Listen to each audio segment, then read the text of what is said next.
Assalamu alaikum and best wishes to everyone. My presentation is Making the Qur'an Accessible to Everyone. A common thought among most translators of the Qur'an is that the passion and rhythm of the classical Arabic are so powerful and poetic that any other rendering is destined to be a poor representation of the splendor of the original.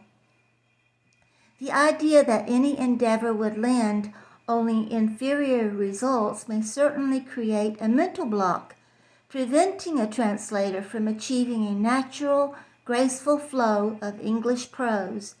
A translator not only has to love the original Arabic, but also he or she must have a love for the language into which he or she is transferring the meanings. It's not enough simply to get the literal meanings, but the rhythm and dignity of the prose also need to be interpreted.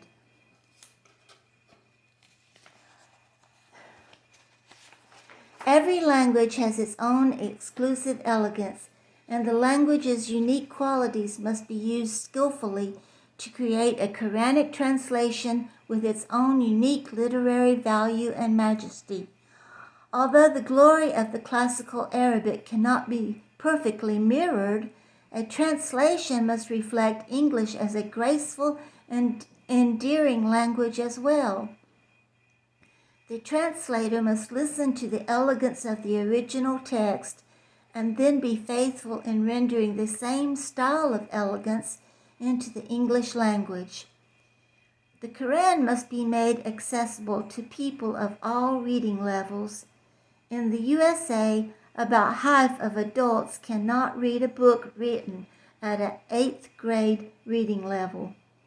According to the Literacy Project, the average American can read only at a 7th grade level.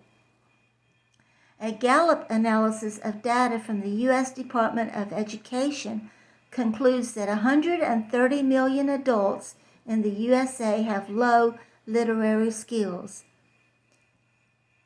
meaning that more than half of Americans between the ages of 16 and 74, that's 54%, read below a 6th grade level.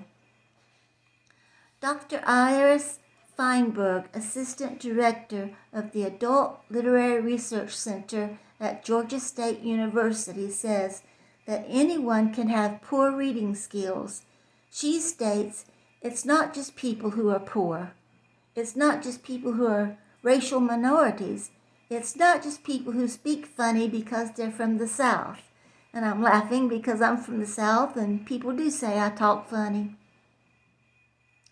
Add poor English grammar in the written material to the statistics of poor reading levels, and many Qur'an translations are unintentionally designed for failure in reaching about half the U.S. population. I have scanned some passages from a few Qur'an English translations, and they come up to high college level. This means the message of the Qur'an is being withheld from those who cannot read college level material. This is not what we want. Everyone has the right to be able to read and understand the message of the Qur'an. This should be a major goal of every translator, and it needs to be accomplished while keeping the Qur'an sophisticated enough to satisfy readers with higher reading levels. Without naming the translators, I will give some examples of hard-to-read verses from popular published Qur'an translations. Here is an example of a passage that has a reading level too high for most people. This is Surah 11, 105 through 107. "The day it comes, no soul shall speak save by his leave. Some of them shall be wretched and some happy. As for the wretched, they shall be in the fire, wherein there shall be for them moaning and sighing, therein dwelling forever, so long as the heavens and the earth abide, save as thy Lord will. Surely thy Lord accomplishes what he desires." I ran this passage through the Flesch Kincaid reading calculator. The results are that the grade level is 18.5.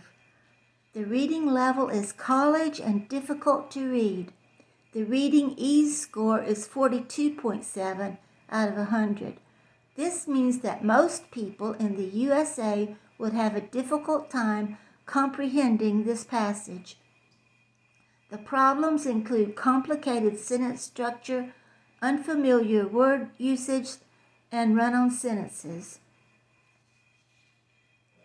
Good writing makes the point as simply as possible. Another passage by a different translator shows the problem of overwriting. And this is Surah 13:22. And who are patient in adversity out of a longing for their sustainers' countenance, and are constant in prayer, and spend on others secretly and openly out of what we provide for them as sustenance, and who repel evil with good.